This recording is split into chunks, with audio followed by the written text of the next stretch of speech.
What is the crack, people? Welcome back to the channel. First off, do me a wee favour, give this video a thumbs up. And if you want to get in contact with me, you can find all my social medias in the comment section of this video. That's my Facebook, my TikTok, my Instagram, and my Twitter. I go live on YouTube, Twitter, and Facebook at the exact same time, twice a week. So if you want to go and follow me in them platforms and share my podcasts whenever I go live or whenever I premiere a video, that would be really, really good, because that will help me out an awful lot. As I say, if you want to get in contact with me, you can via Instagram. That's the best place to get in contact with me.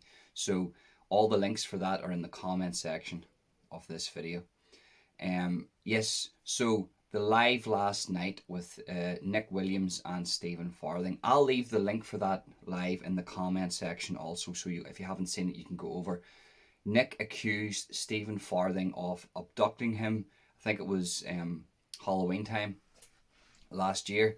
And to be honest with you, when Nick told me this story, he sent me over a load of emails. He sent me over a load of stuff, but I can't read everything that everybody gives me. If I'd done that, I would just be spending most of my life on my email reading everything. I get lots of emails per day. I get lots of messages per day, and as I say, I try to get back to people. Nick sent me a load of stuff, but all I could really, when it came to that story, all I could really do was sort of listen to what Nick had to say on voice notes on Instagram.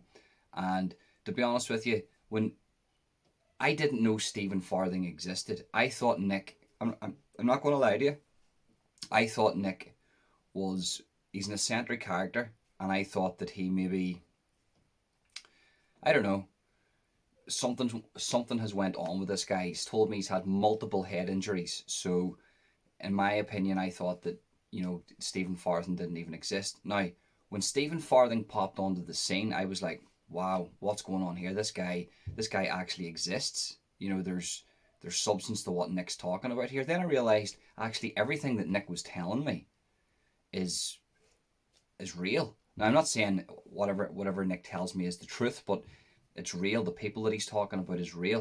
It's like, wow, this is crazy. So you do have an alleged abductor. So I dived into it a wee bit more. Still didn't read any emails. I'm not going to lie to you, Nick. If you watch this here, it's not that I didn't want to read the emails. There's just so much. I mean, your emails are massive, just like the books that you leave in the comment section. It's just, you can barely go through one of the comments, never mind emails. You can imagine what the emails are like. So I realised, well, there was a situation that happened here between, and I believe Nick 100%. I still do believe Nick to a certain degree. I don't believe he was abducted. I believe it was more manipulation than abduction. And I know Nick came across last night like he was, he gets very frustrated. He gets very overwhelmed. He comes across a bit eccentric and stuff, and he talks a bit different from most people. But if you pick out from what he's saying, just because a man speaks different doesn't mean he's not telling the truth. Same as Stephen Farthing, he's a bit different from the rest of us too. Just because he speaks different doesn't mean Stephen Farthing is lying. Do you know what I mean? You have to let two men have their say.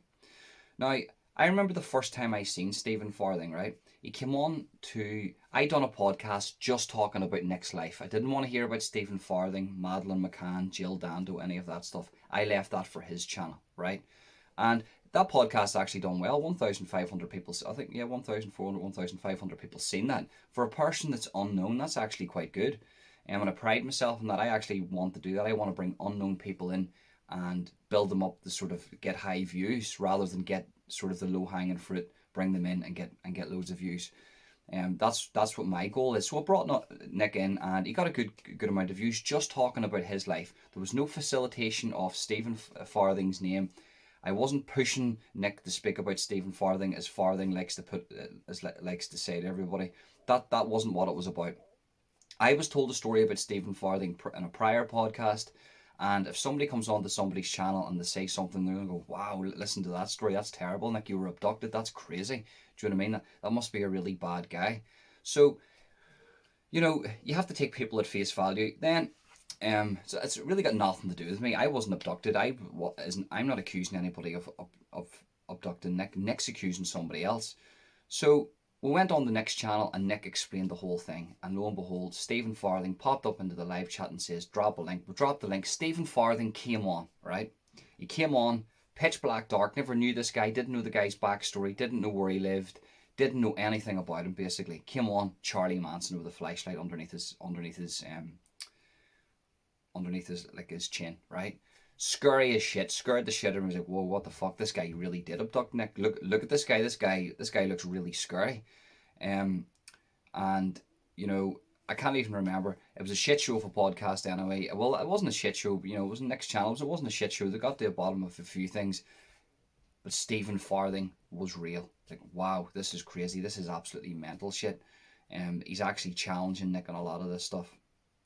So, you know, I didn't know what to do. I still think that this, you know, at that moment, I'm still thinking that Stephen Farthing abducted Nick Williams.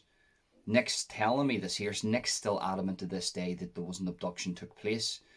And as you can tell from last night, we actually narrowed it down to more manipulation, right? I'm not saying that Stephen Farthing is innocent in all of this. And I'm not saying Nick isn't guilty of exaggerating a few things. But what I believe that's happened is that Nick needed to get out of his house, right? And he knew Stephen Farthing, right? Farthing knew maybe that Nick had a few pound about him. He had a few euros on him, right? And I'm not saying Farthing's a bad guy. The situation he's in, he needs money himself to look after his dogs and to look after himself. As he says, I'm starving. He's put his PayPal donation up, and he's asking for people to help him, which is fine. You can do that. And Nick went up, and there was a 28-hour period where they just didn't get along. They absolutely hated each other. And, you know, Nick thought that this was a new life. I do believe with the pictures that Nick has shown me that there has been violence put upon him. Now, as Stephen says, that I only give him a backhander. I didn't punch him. But the picture that Nick showed me, he's got a really, really big black eye, right? So whether Stephen Farthing done that to him or not, I don't know. I can't say that 100%. I don't know. But Stephen's saying I didn't do that, and Nick's saying you did do that. Nick's saying that you were actually very aggressive towards me. You threw knives at me, and you tried to provoke me into hurting you. So if anything did happen, it looked like that Nick hurt him. I don't know. It's crazy. I don't have a clue, right? I don't know about that. That's all what they said amongst each other. What I do believe that's happened here, just in my opinion, I could be wrong. I think that night, Nick went up, and they just didn't get along. They clashed. They absolutely clashed, and those two types of people shouldn't be with each other. Like Stephen and Nick, two opposite people, and they couldn't relate to an awful lot, and they just fought. They just fought with each other, and Farthing needed the money, and he was promised the money, and he took the money. Whether people say that's moral or not, I don't know, but he took the money. He, as Nick says, he force marched them down. I asked Nick to explain that. He didn't really explain it, but look, in Nick's opinion, this was, I'm not going to say abduction because I disagree with the abduction. In Nick's opinion, he was manipulated.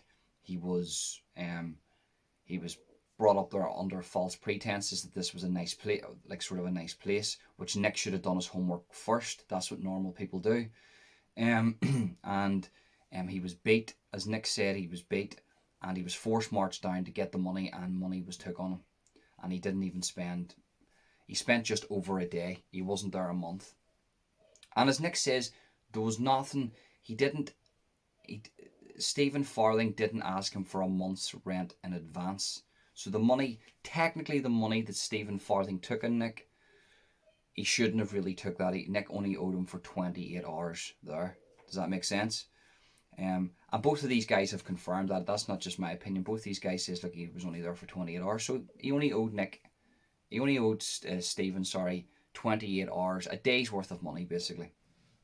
But regardless of that there, Stephen had a lot of his points, and Nick had a lot of his points. I'm not saying that I don't know if Nick's dramatized this here, but all I can say is I know from what the information both these guys have given me, that wasn't an abduction.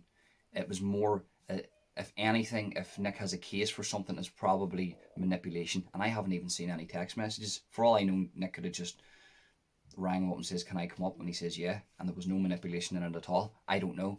But as it stands, I don't think it was an abduction. That's not what you call an abduction. Look, at the chat, at the end of the live last night, what I don't like is, right, whenever you give somebody a fair shake, and I give Stephen Farthing a fair shake, I was very respectful towards him. I told people in the live chat, be respectful towards Stephen. He's coming onto the channel, and at the end of that, for some reason, because he thought that he had a win over Nick, that he could start treating me like shit, calling me a moron, calling me names. Listen, it's not going to go like that in this channel, right? You might be able to do that in other people's channels, but on this channel, you're not going to get away with it. Sort of regret calling him a glue bag. I should have called him an absolute dickhead, because that's how I felt at the time. Just because I was nice to you, don't ever take my niceness as weakness, okay? If I give somebody a fair shake, it doesn't mean that I like you. To both Nick and Stephen, it doesn't mean that you can walk over the top of me, and it just tells me a little bit of your personality, because if you're able to do that to somebody who's being nice to you, who's actually give you a fair shake, and actually not even acknowledge the fact that you came on and I backed you on a lot of these subjects, and still go ahead and say that I was promoting your name all over my channel. Listen, as I say, Stephen Farthing is the last person in my brain. I do not that I don't care about Stephen. I wish him the best. I wish him well. I wish him no ill will. But I couldn't give one fuck what went on in that situation. I just try to help those two guys. And as I said, it's like two 15-year-olds that haven't progressed by 15 years of age. Two grown men, okay? That, you know, as Stephen had said at the end, right at the end of the live, he says, "You're in your bedroom doing this." I'm in my bedroom. I'm in my house, mate. Okay, I'm in my house. YouTube takes up about 5% of my life, and at the end of the day, do you know what I mean? I've got my shit together. Do you know what I mean? A lot of people can't say that. So look, it is what it is. I wish no ill will to any man. Never take my kindness as weakness, right? Because you'll get fucked off the channel and you won't be allowed back in. It's as simple as that. And I couldn't give one fuck what anybody thinks of me. And I mean that in the nicest possible way. I don't mean that in a horrible way. I'm just saying that it is what it is. And it's as simple as that. Look, it's up there, guys. Go watch it. If you believe Stephen, you believe Stephen. If you believe Nick, you believe Nick. It doesn't make a difference, okay? But both sides are up there. I'm going to split both sides. I'm going to post both of them on my channel, and you decide yourself. I understand Nick struggles to get things out. He gets very frustrated. He gets angry. Stephen was very cool, calm, and collective. But at the end of the day, I don't know what went on. I think there was a bit of manipulation going on in regards to Nick to get certain money out of him. I do think that's happened. And I think in some aspects Nick has dramatised a lot of things, and that's just my opinion. I don't want anybody coming on here and hating that. But maybe I'm wrong. Maybe I'm totally wrong about the situation. Maybe nobody knows what's going on. It was a crazy live, guys. Absolutely mental. But look, guys, do you know what it is? I couldn't give a fuck anymore. They have to move on. They're two grown men. Guys, thank you very much for tuning in. Remember, give this video a thumbs up. All my social medias are in the comment section of this video. Go and follow me there, guys. Guys, thank you very much for tuning in. Peace.